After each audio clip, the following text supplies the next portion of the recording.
F2L simply stands for first two layers and is the second step of the advanced speedcubing method known as CFOP. The term isn't limited to this method, several other advanced methods also use this idea of F2L, but I won't get into too much detail regarding that. All you need to know is that F2L means the exact same thing regardless of where it is used. Simply put, F2L indicates the process of completing the first two layers of the Rubik's Cube at once. This, as you can imagine, is a more optimized process than the layer-by-layer beginner's method and allows you to solve the cube exponentially faster. Yeah. So, how do you execute F2L?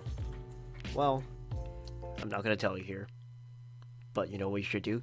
If you subscribe to my channel, maybe I'll make a video. The concept of F2L is so simple, but has grown to become the most widely acknowledged, fastest human method of solving the cube. And before anyone starts flaming me over it, yes, I am aware of how optimized Ru can become, but current statistics clearly indicate that CFOP is the most commonly used by other world-class level cubers. Are there fast Ru cubers? Yeah, there are. Are there any current Ru cubers that can surpass people like Felix or Max? Not yet.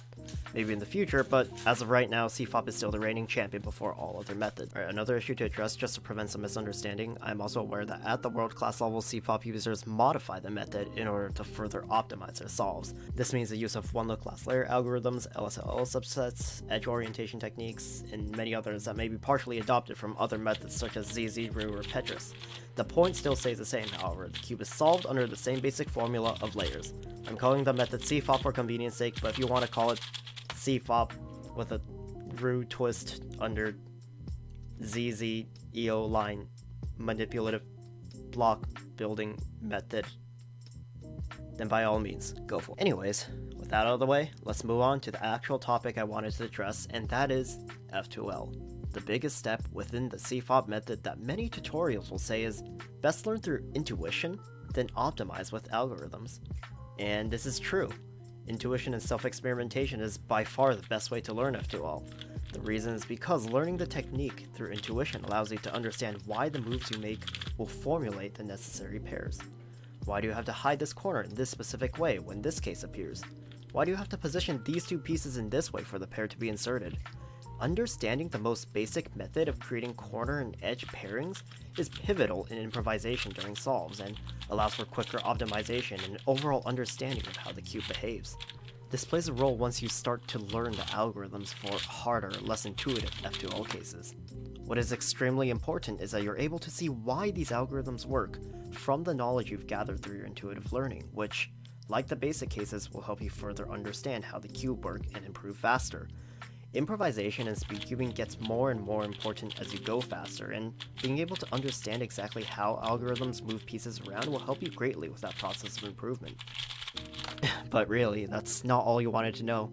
I'm sure there are all levels of cuber watching this video, and for those just starting to learn CFOP, I hope that little bit helped you out.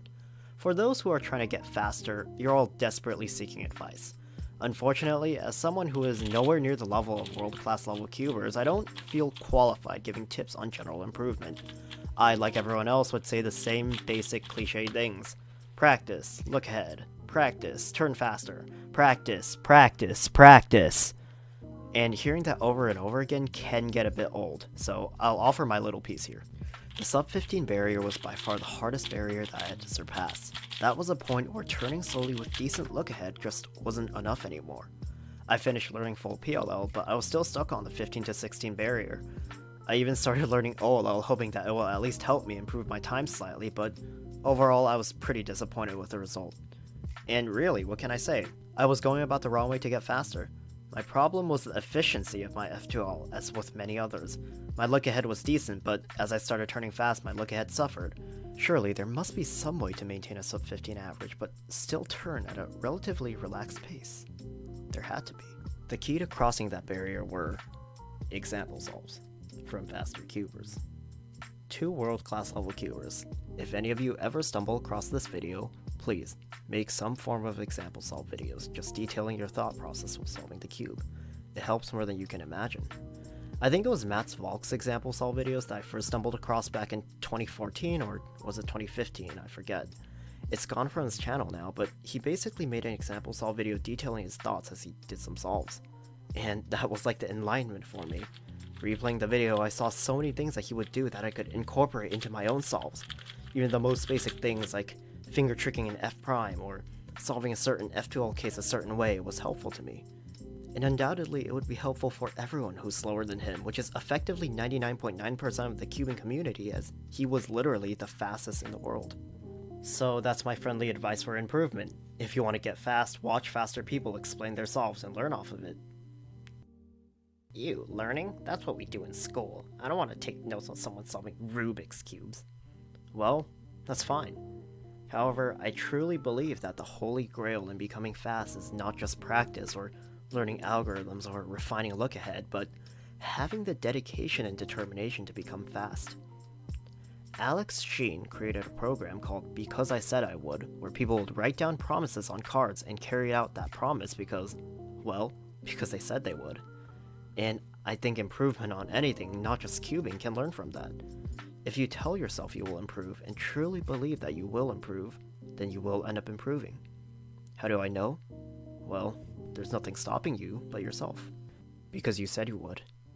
And so, you will.